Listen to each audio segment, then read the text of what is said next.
everybody, and welcome to the Encore Offstage podcast once again with me, Adam, and Ben is unfortunately absent this week. Ben is poorly, so I'm sending a lot of healing thoughts and prayers and shares and likes and all sorts of things, because we all know they work, to Ben, who I want to say thank you ever so much, buddy, for letting me have control over the podcast this week.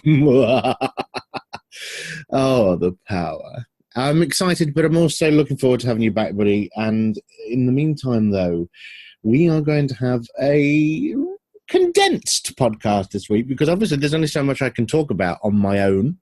I had a stellar quiz for Ben this week, but I'm going to save that for when he comes back. And also we are going to be chatting with an actress and a voiceover artist, Jessica Temple, and I'm going to have the privilege of talking to her. So, without any further ado, I am going to enjoy my power here for a second. I'm going to let it stew. Just look around this empty room and sip my cup of tea. Yeah.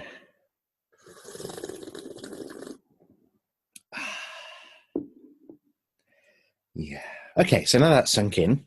I should also apologise, because last week, after the podcast finished recording, when we must Ben and myself, the headphones on my head, as I took them off, they completely and utterly snapped. So I don't have any headphones or microphone that I can use. So you're having to have ambient recording. So I apologise if the sound quality from my end is not as good as it normally is, but I am intending to rectify that as quickly as possible. Also, I just want to remind everybody, we have our social media pages. We have our Facebook page, our Instagram. We also have our Twitter, and also we have our email address, which is encoreoffstagepod@gmail.com. So if you have any questions, any queries, anything you'd like to hear, please, please, please get in touch with us, and we will sort that out for you as best as we can. But for now, I want to move on to a little bit of a Q&A. So let's move on to our Q&A section. So, as promised, we are going to discuss some questions in our Q&A section. I say we, me. As I say, I'm on my own. So, good luck if I've got we. If all of a sudden you hear a second voice, there's nobody else here. So, that's your problem, not mine. So, first of all, I have a lovely question from Lucy, who sends in loads of questions to us. Bless her. She keeps us stocked up on loads of questions when it comes to the Encore Offstage pod. Lucy wants to know if there's any instances of theatre etiquette that we know of, that we have seen, and also any instances that we've seen where it's been broken or breached, or it's just generally not done, which I think is a wonderful question. So, in the time, normally I'd talk with Ben, but I can only give you, he's not here because he's lazy. No, he's not well.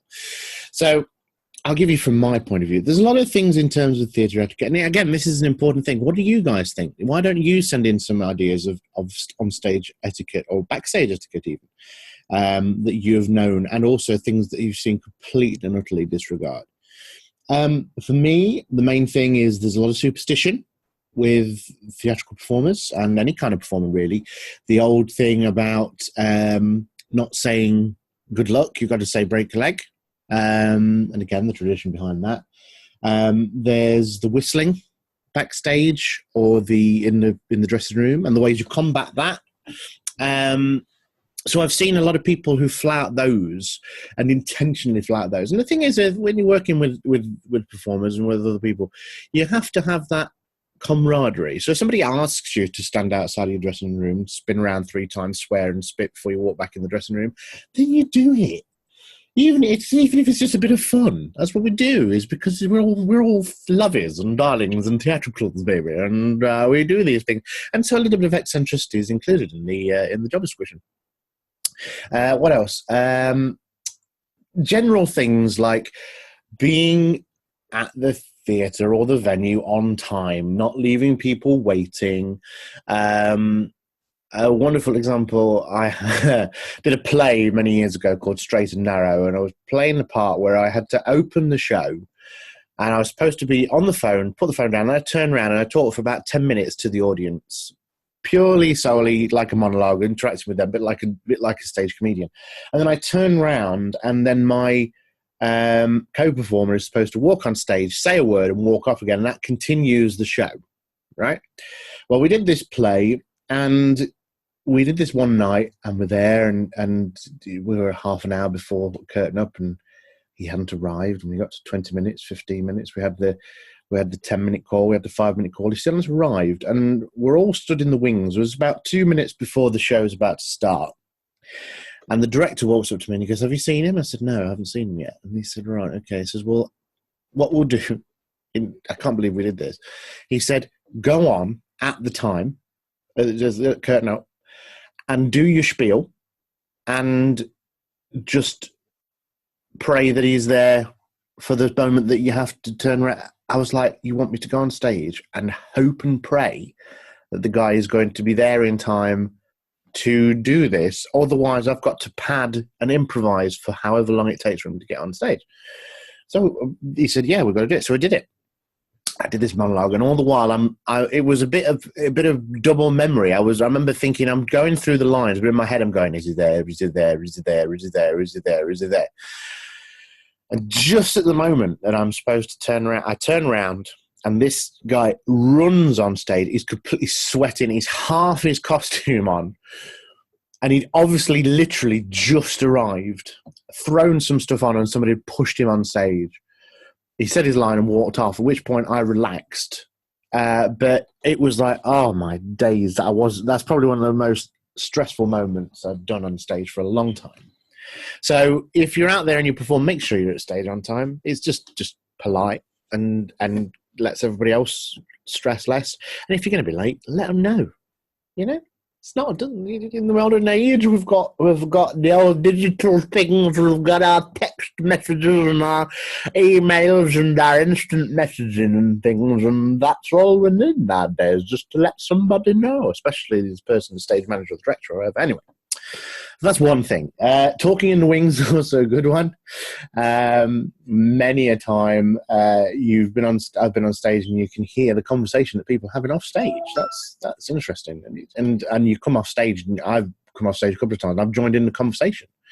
I don't mind. I'm personally not bothered by that. So I think it's quite fun. But obviously, you want people.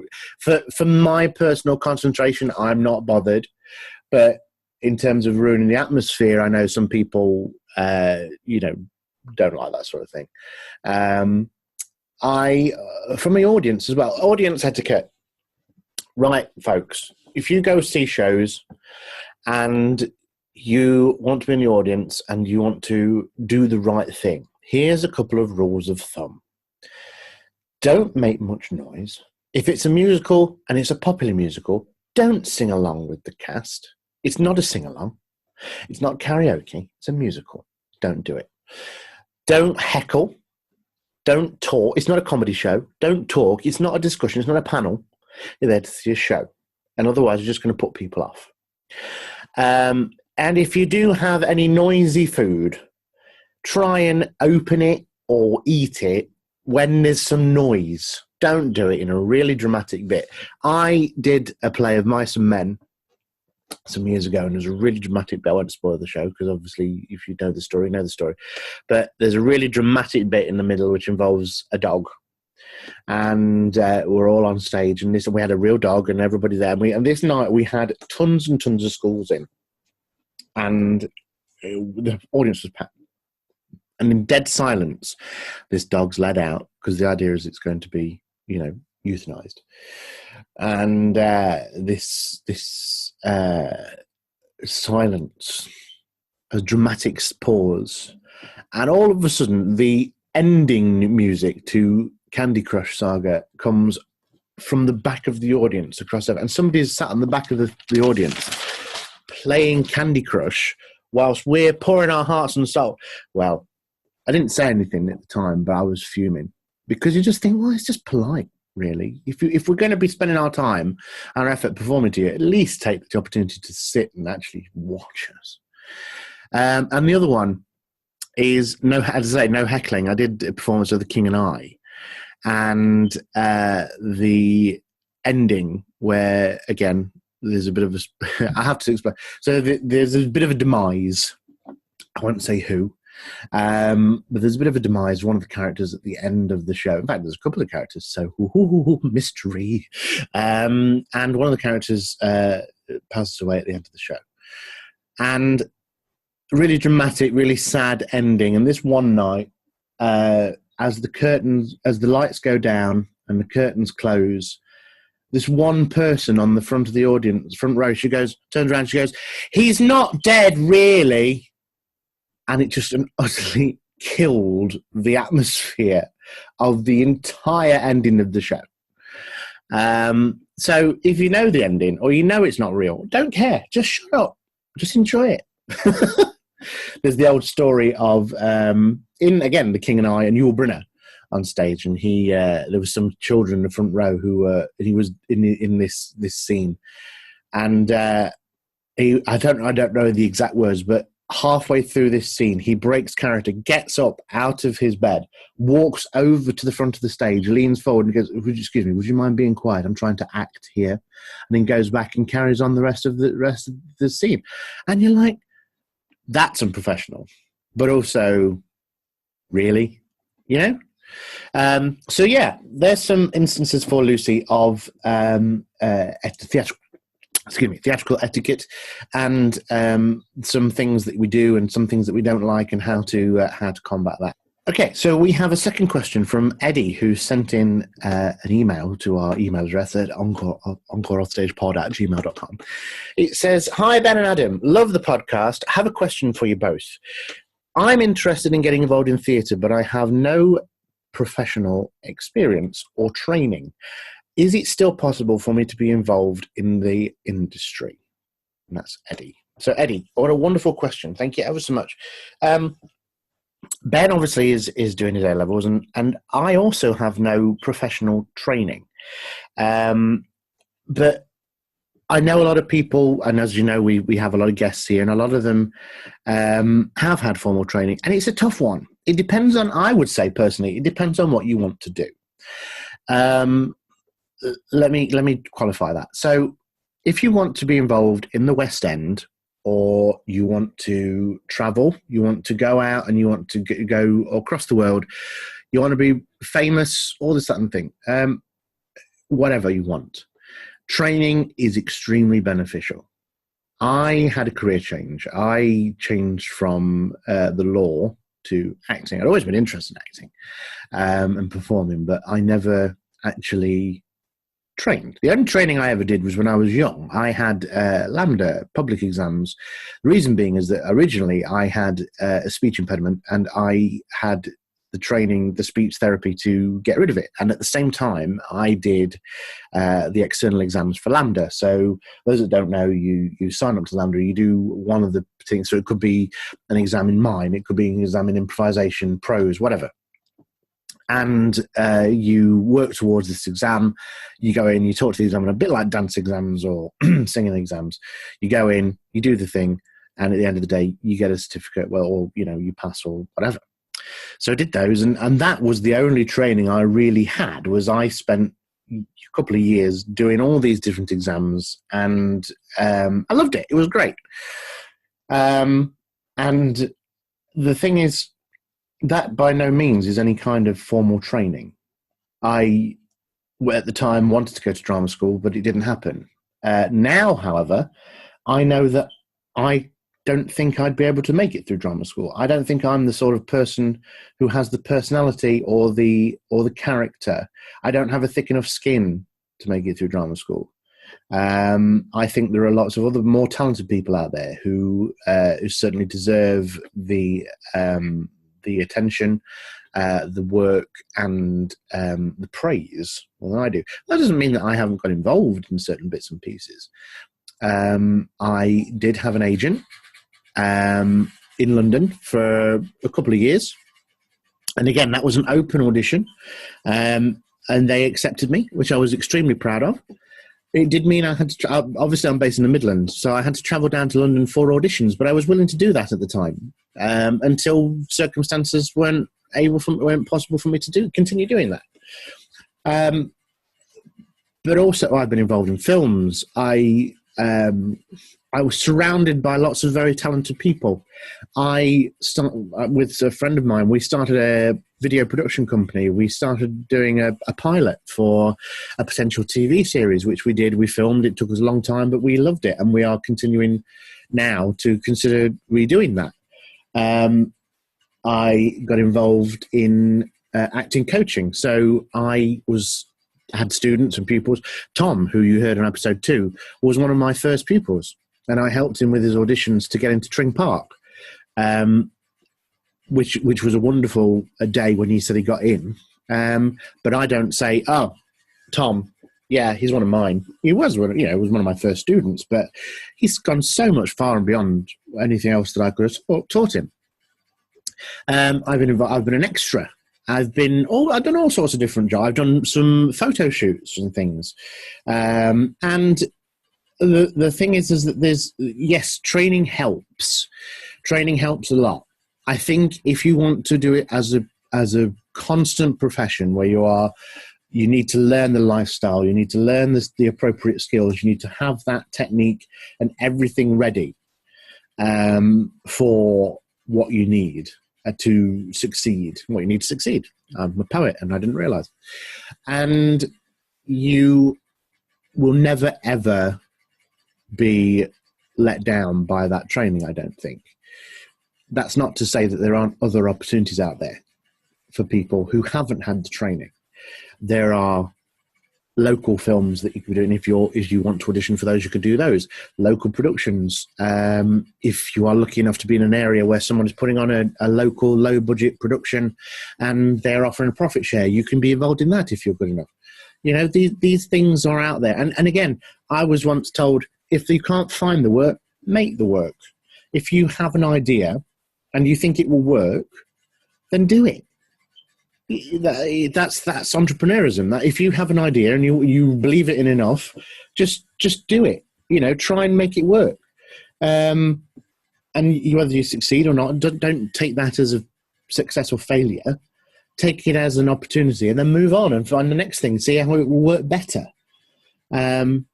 And again, it's just there for, again, I when obviously during the lockdown I haven't been able to do it, but I go to care homes and I sing easy listening stuff like Michael Bublé, Frank Sinatra, Dean Martin. I absolutely love it.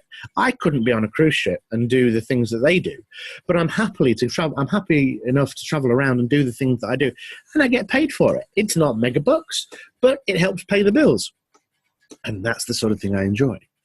So my answer to you, Eddie, is don't worry about the training. If you want to have I would suggest training to anybody who wants to take this seriously as a profession. However, there are still opportunities out there for performers to earn something. And again, I don't think you can possibly be taken seriously as a professional actor. That's why I sort of always said I was semi-pro, because I was doing little bits and pieces, but I would never say that it was my full-time job. So, yeah, I hope that answers your question, Eddie, and I hope it answers the questions for a lot of other people out there as well. So, that's our Q&A for this week. Again, if you have any questions, please feel free to send them in. We're happy to answer them. Or, alternatively, we can send out questions and get answers for you. Yeah, so don't be afraid to submit anything for us. So now it's time to speak to our special guest. So let's head over and talk to Jessica Temple. So we're on to our guest segment, and today we have Jessica Temple, who is an actress. Hello, Jessica. How are you? I'm very well, thank you. How are you? I'm very well, thank you. It's good to see you again. Yes, you too. It's been a long time, hasn't it? It? It's been a long time. I don't say how many years it's been. Oh, years, yeah. But I noticed you've been keeping busy, and we're going to talk about that in a few minutes. And but first of all, I wanted to ask you, because you come from quite a talented family.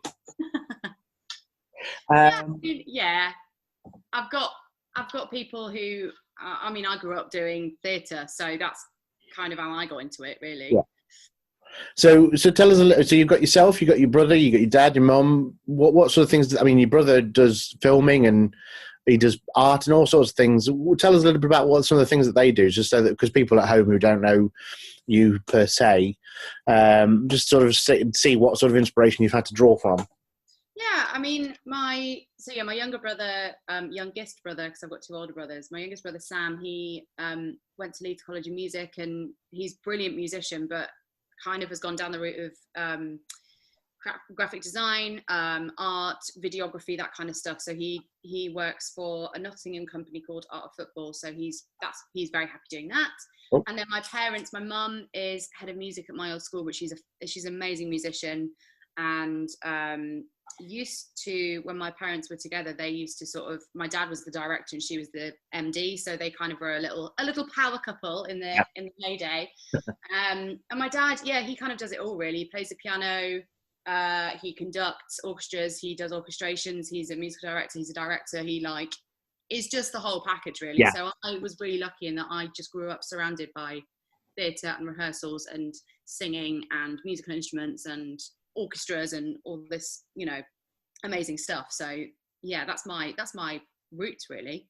Fab. And was that something that, do you think it was because of that made you want to get into it as a profession, or was it just something else that drove you as well? No, I mean, I didn't ever have a light bulb moment where I thought, oh, you know what, I'm going to be an actor. I think it's just because it's all I've ever known. Yeah. And I was 4 when I did my first ever show, and that was simply because, I mean, childcare is expensive, so my parents would just take me along to rehearsals, and they were rehearsing King and I at the time. Yeah. And I was just in the rehearsals, and I was doing the moves at the side while the rest of the cast were practicing. And then the director was like, why does Jess want to be in it? And of course, I was desperate to be in it because I was just immediately hooked. Yeah. And literally from that moment on, I've honestly never known anything different. So it's just, that's my life, really. That's lovely. That's nice. That's great. So, tell us a little bit about your journey up to your training. You obviously started out at 4, and there was all sorts of stuff that carried on from that. So what was it that led you to, what sort of things did you do before you ended up starting doing it professionally, as it were? Yeah, so I did a lot of Gilbert and Sullivan, because that's what my parents did. And I did musicals. So I did Annie Get Your Gun, Carousel. Never did Annie, which I find really weird, but what else did I do? Gypsy, lots of Rodgers and Hammerstein, and then school plays and stuff. My first Shakespeare I didn't do till I was 16 maybe. So I kind of came a bit late to sort of straight plays and just acting, as opposed to musicals and light opera and stuff. But because of my parents and stuff, I was really lucky in that I got to do festivals with shows. So I went to Ireland, I went to Canada, I went to Lanzarote of all places. Nice. That Lanzarote is craving Gilbert and Sullivan. Oh yeah, absolutely. Yeah, there's a real market for it out there. So and then I had drama. I went to school in Nottingham. I didn't do television workshop, which I get is probably the question I get asked the most when I say that I'm from Nottingham and I'm an actor. They're like, oh, did you do TV workshop? And I have to say no, because I actually didn't. I know people who did, but I was kind of busy doing Amdram basically. And then I got involved with Carlton Operatic. I did Wizard of Oz for them, and and then just kept on doing it. I know that sounds really boring, but I mean, that's just whatever was going on, I kind of joined in with and did, and wanted to, definitely. Yeah. And what was it, when was it that you started doing professional training? Where did you go? What was it that you were? So I finished school, I finished my A-levels, I was 18, and then I took 3 years out, 1 year to kind of start auditioning around drama schools, and then a year out, I lived in Canada for a year. I was a nanny, so I did something completely different. And then I came back and auditioned, and I got in 2013 at the Bristol Vic Theatre School. Brilliant. Let's just talk about the Canada. What was it like living in Canada for a year? Oh, it was amazing. I mean, I've never been as homesick in my entire life, being that far away from your family. I was away for 10 months, and if I round it up to a year, it sounds more impressive. But I was away for 10 months. I didn't know anyone. I was nannying for a family who I'd met here in England, that then were moving back home to Canada because that's where the mum was from. So I kind of, I was doing a job I'd never really done before. I taught kids a lot. I loved being a teacher, but I'd never been a nanny. I mean, it's completely different. So, but then I managed to I did theatre out there. I made friends by doing theatre, which is what's so brilliant about it, because it's such a community thing. And friends to this day who I met out there nearly 10 years ago now that I'm still friends with. So, yeah. And you went to Bristol Old Vic? Yeah. And was it, the reason I ask is, you mentioned before about musical theatre and then learning about straight acting. Was it a musical theatre course? Was it an acting course? It was a straight acting course. They don't do an MT course at Bristol. And I really wrestled with that for a long time, because I'd grown up basically doing musical theatre and singing. Yeah. So for me, I knew I wanted to train as an actor, because I feel like you have to be able to act a song in order to get it right. Yeah. And that's where I knew that I was going to eventually end up getting work, because, you know, I can't get my leg behind my head and I can't do the splits, and I can dance and I can pick up moves and stuff. And I would never call myself a dancer. Right. So I really wrestled with that in my head, and I was like, oh, you know, and the question I got asked when I was applying and stuff was, oh, is it a musical theatre course? And I was like, no, I'm going straight for the whole shebang. Yeah. So yeah, I got a BA in professional acting, whatever that means. Fab. And what was it like at Bristol Old Vic? Really hard work. Yeah. I mean, I knew I was going to absolutely be 100% submerged in acting and all the stuff, and fight training and accents and Shakespeare and all this kind of stuff. But I think in terms of physically being ready to be an actor all the time, I just completely threw me. Not in a oh gosh, I don't think I can do it kind of way, but it was more of a challenge than I think I ever thought it would be. But I absolutely loved it. And I look back on those 3 years really, really fondly, and the friends I made and the experiences I got and what I learned and all that kind of stuff. I just, you know, it was 3 years of doing what I love every single day. Yeah. And sometimes at weekends, and sometimes when you were absolutely exhausted. But yeah, it was amazing. It was amazing. What was it about Bristol Old Vic that you were drawn to? Well, I remember looking around schools when I was a little bit younger, maybe sort of 15 or 16, and my mum will tell this story the way that I do, in that we were looking at sort of graduate pages and looking at the kind of people graduating from schools like RADA, Lambda, Guildhall, and then looking at Bristol, and I was just drawn to it as a school, and recognizing myself in the kind of individuality of their graduating students, because they I don't know, it just felt really, I don't know, I felt good about it. And so I decided to do a summer course the year before I auditioned for them for the second time, the year I got back from Canada. Right. And I spent 2 weeks in the school with the teachers, and it's something you pay to do, so it wasn't like I auditioned for it or anything. I mean, I gave them my money and they were like, yes, please come. But that just gave me a flavour of the training and the vibe of the school, and I honestly fell in love with it. And I think having that kind of focus when I then went to audition there really, really helped. I auditioned at other schools. I auditioned like 8 other places, I think, because it was that point my parents were like, you need to leave home, please, and get a loan to be a student, because we can't afford to keep you. So there was pressure on me to get in, but I kind of felt it would happen in a really not an arrogant way, but a kind of like, this feels so right, and if it's not right, then I'm absolutely doing the wrong thing. Yeah, kind of way. You speak to a lot of people like that. It's like, you're just drawn to a particular place, and like you say, you just know it, or we don't. It's you probably find some of the people that go, well, I don't know quite, I'm happy to go anywhere, that you probably think, maybe not quite ready yet. Yeah, but it's like, you know, shopping around for universities and stuff. Like the first year I auditioned for Guildhall, and this is nothing against the school, I hated it. Yeah. That was just an absolute personal feeling. I walked in, I was like, I do not belong here. Yeah. and that was, you know, and I didn't ever get recalled there, and I didn't even get through like the first round there ever. And that makes total sense to me, because it wasn't right. We weren't the right fit, you know. And actually, when I'm giving audition coaching and stuff, the thing that I say most is treat your auditions as an opportunity to audition the school as well, because you've got to want to go there. Yeah, absolutely. You know, you've got to want to feel like you want to be there and train there and give them all your money and all of your all of your emotions and all of your everything. So, you know, it's got to be a good relationship for sure. And out of just the last thing about the school, what was it whilst you were there that you let's look at it from two sides. What was it you not regretted, but you didn't like the most, but the thing you did like the most? Oh, that's a really good point. I wish and this is so easy to say with hindsight. I think I wish because I went through some, not personal stuff, but I went through some medical stuff while I was at Bristol. Yeah. And I kind of wish I'd seized the day a bit more and been a bit more fearless. And that's easy to say now because I am a bit more fearless and I have confidence, but I think that comes with being more experienced now and being slightly older. But I think I just sometimes wish I had not apologized as much for myself as I did possibly when I was there, if that makes any sense. Yeah, it does. Because there's nothing like a crisis in confidence to really boost your ego.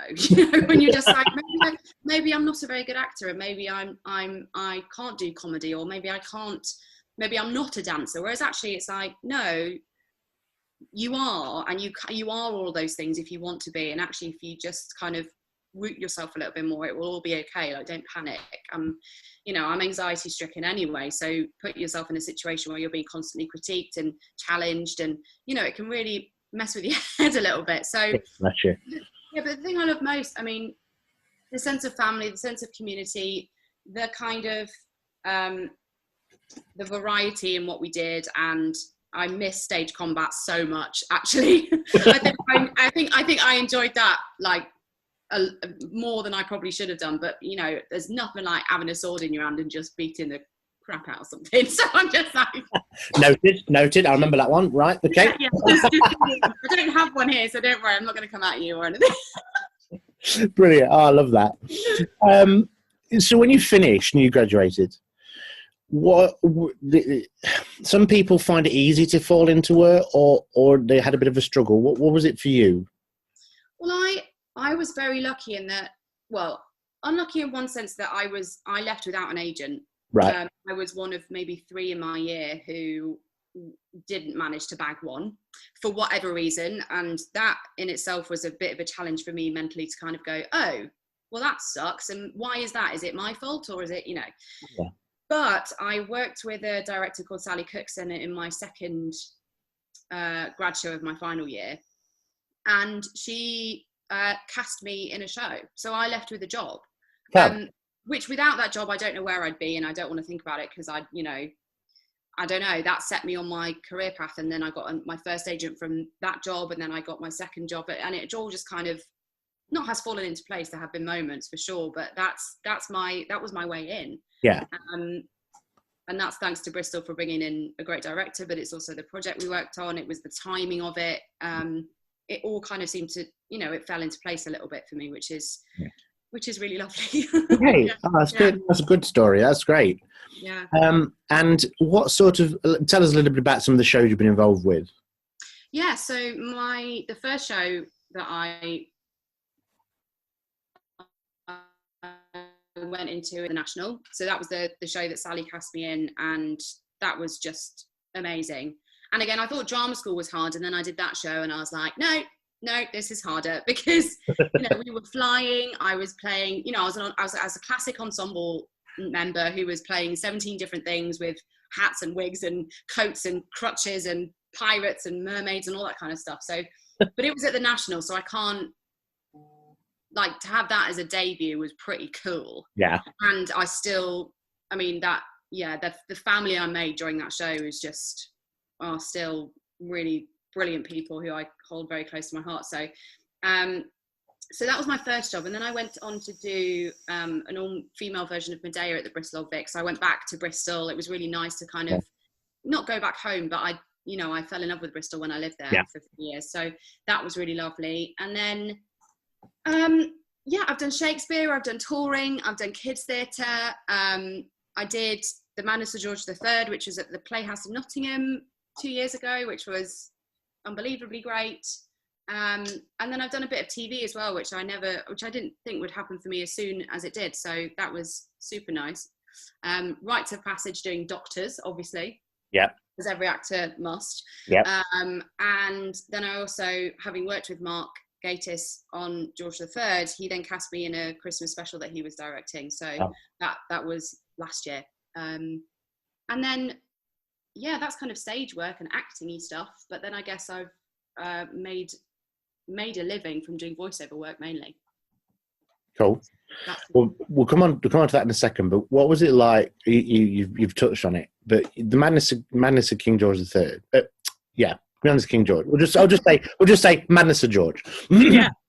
Save myself the embarrassment. That was obviously, again, that was a wonderful experience for yourself, and also it was recorded for NT Live as well, wasn't it? Yeah. And it was shown recently during the lockdown and things. And what was that experience like?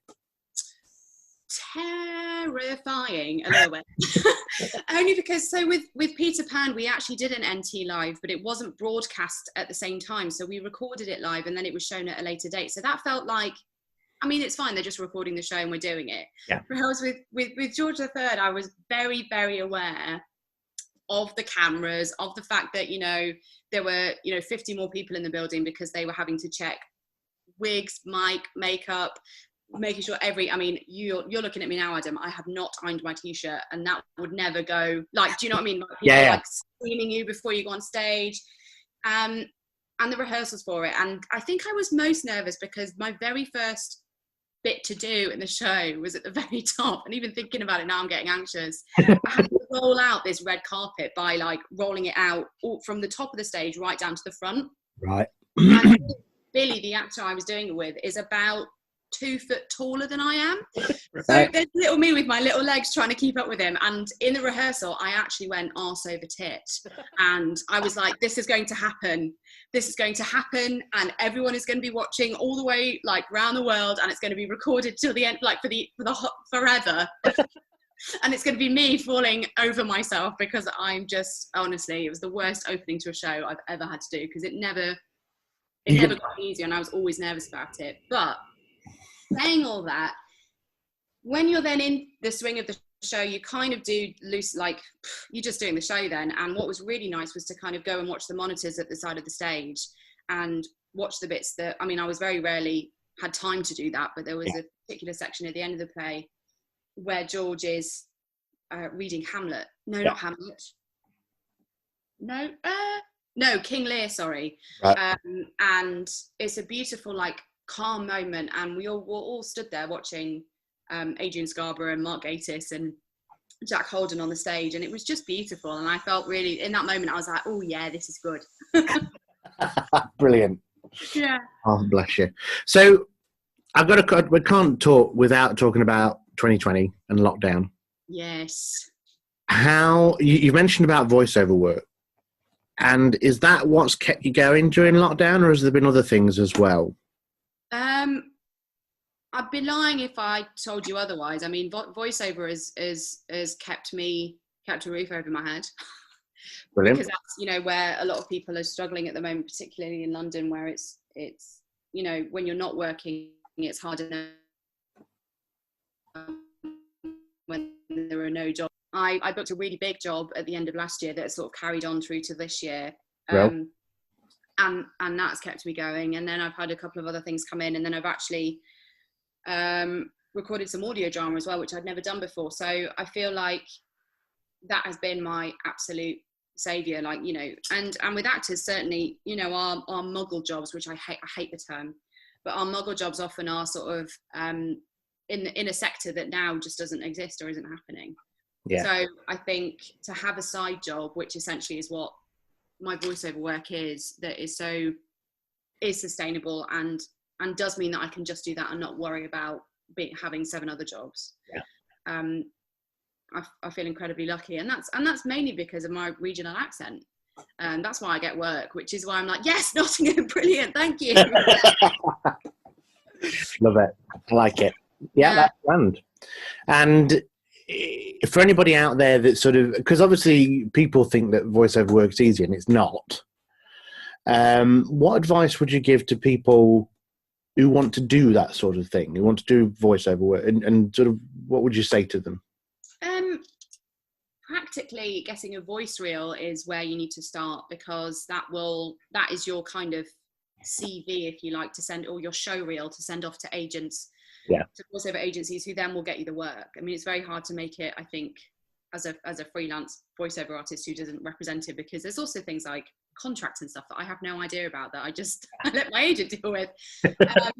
But then I have always loved using my voice, and I think coming from, you know, doing musicals and singing a lot, I've always liked my voice as an instrument. And then I love imitating people. I like doing silly accents and stuff. So practice, like, and I know that sounds really weird, but I mean, you'll only get a flavor for it if you try it. Yeah. And it is a skill. It definitely is a skill. And I mean, there are some jobs that are really easy, and you say a line and you think, okay, well, that can't be it, and it is it. Yeah. But then there are other jobs that, I mean, you have to really tune into it, and I don't always get it right first time either. You know, it's an ever evolving thing. But definitely gaining a voice reel will certainly help. And there are a couple of workshops out there to kind of let you have a flavor of, you know, radio drama or commercials or gaming reels or whatever. So, and what's your favorite kind of voice work? That's a really good question. I can tell you what I hate. Go on. Hate doing internal stuff that will never be heard by the public, that is usually written by someone who hasn't said it out loud. So there's like a sentence is 7 lines long, and it's all business jargon or stuff that I don't understand, and I have to somehow make sense. I mean, that really stresses me out. And I've had a couple of jobs like that. And yes, I'm super grateful for them, but I'm just, when they come through, I'm like, oh no, oh man, this is going to be terrible. I actually really like advertising. Yeah?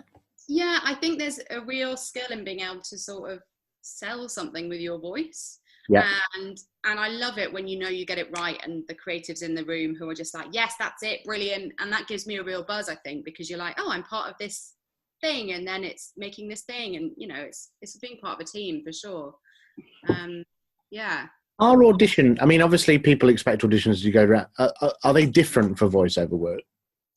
Yeah, I mean, I've only done about 3. So more often than not, the work I get is because they've listened to a voice reel, and then I get penciled, and that's it. I get the job. But the ones, I have had some weird ones. I was up in Edinburgh last summer doing the Fringe, and I had a audition for a video game.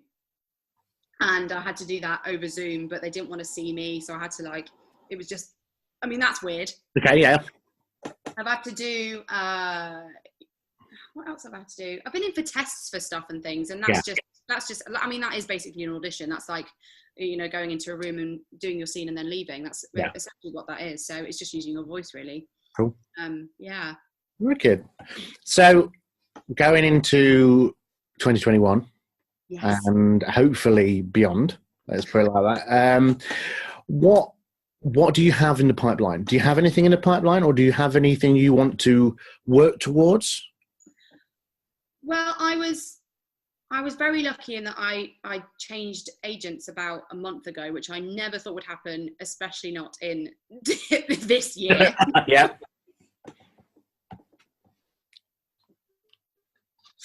Who's absolutely brilliant, and hopefully we can hit the ground running when things start coming in a bit more.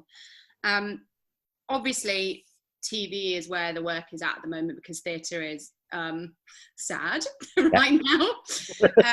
So obviously I'd love to get on the telly a bit more, because I've had a flavour for it, and I really, really enjoy it. It's a completely different skill to being on the stage, so I'd love to do more. Things, I know it's cliche to say, you know, create your own work, but I've written a short film that I'm trying to get made, and I'm working with a producer, and we're working on a funding application and stuff. So I think when things are a bit safer, I think we just want to get it made and get it on the circuit. So that sounds super easy. It's not, it's really hard. It's like, great, we'll just film it and then it will be, you know, a BAFTA. But that's definitely something that I'm focusing on, sort of like in the periphery, which kind of takes the pressure off me getting auditions and stuff, which are few and far between at the moment because of, you know, the world, what's happening. Yeah, with everything that's going on.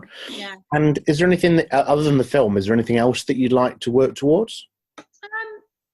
I mean, I still have aspirations of performing at certain theatres and maybe working with certain people and stuff, and that's never gone away even through this year and things. So I'm very much a believer of putting things out there into the universe, and they will come back to you in some way. I mean, at the beginning of the year, I sort of wrote a resolutions list of things that I wanted to happen this year and forgot about it. Yeah. And then I looked back at it the other day, and actually I could cross like three things off it that I never, and I've forgotten that I just kind of put out there. You're gonna, and it also sounds a bit airy fairy, but it does work, and I think that helps me mentally sort of take the pressure off things happening, because I'm like, well, I know it will happen at some point. Yes. So we're going to be fine. Well, I appreciate you being so candid with everything that you've said. It's great to see, but now I've got to ask you some really important questions now. Okay, I'm ready. So Ben doesn't he does not approve. He just lets me get on with this. So I'm just gonna. So I've picked 5 random questions. Now I ask these of everybody, any guest that comes in. Okay. So you're not on your own. This isn't me picking on you. All right. But what you got to understand is that they are a bit random. Okay. Okay. Yep. So let me have a look. Let me see where we go. Okay. Here's one. Okay. First question: would you rather paint a wall with your face or your knees?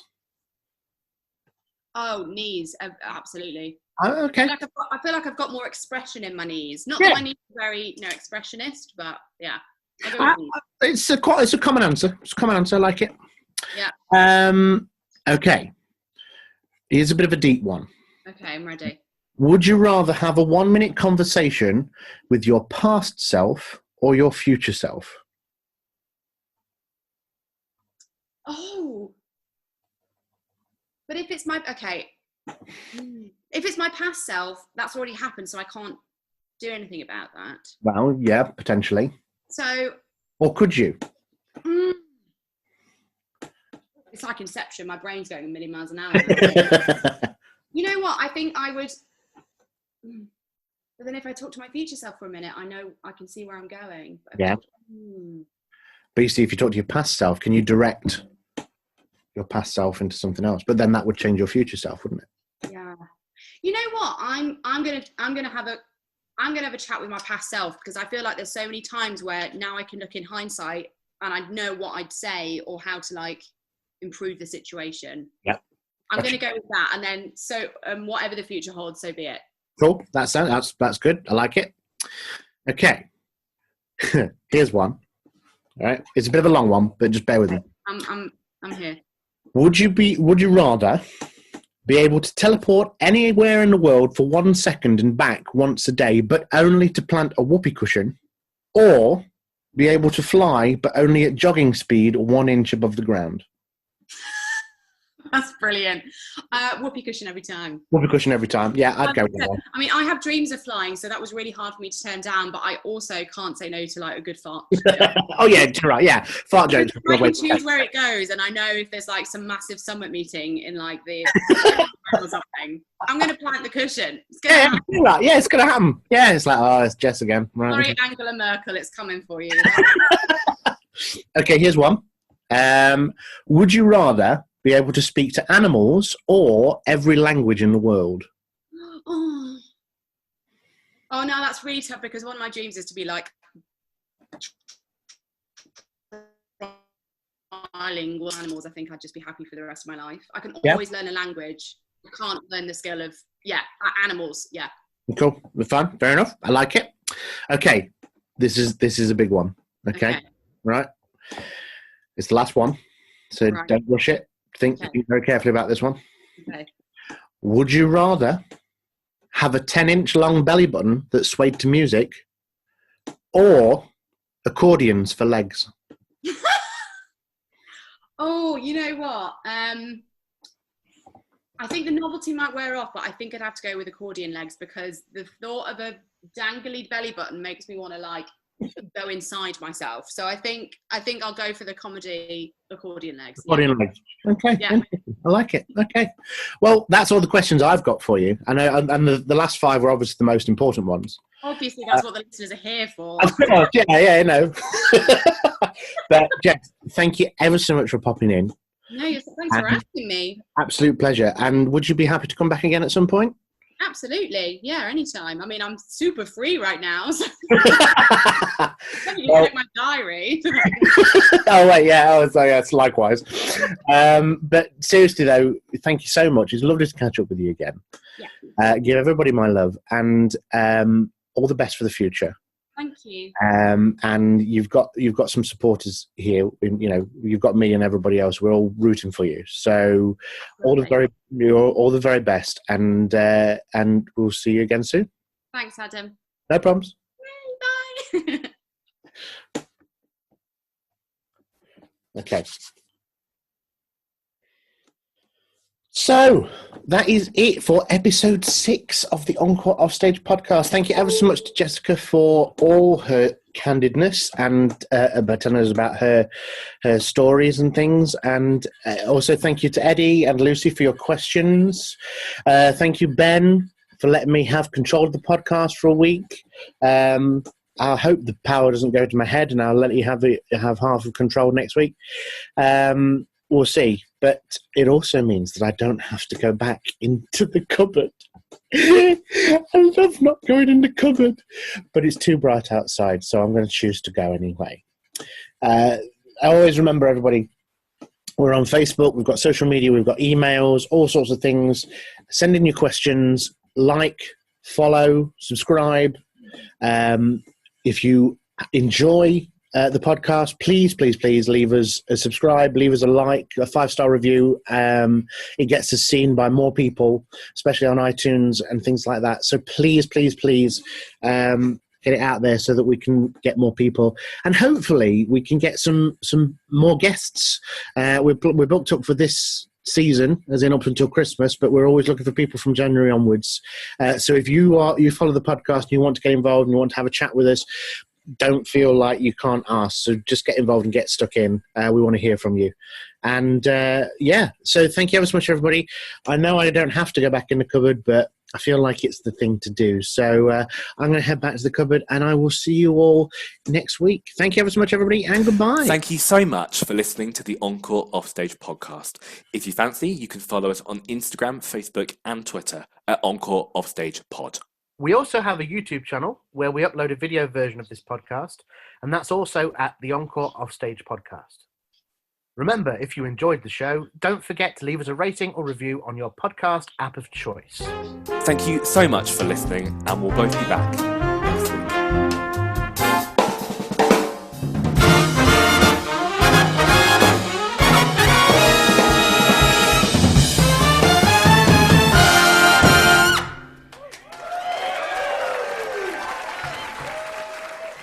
The Encore Offstage podcast is produced by Ben Bradley and Adam Guest. It is edited by Jack SPOORS and Ben Bradley.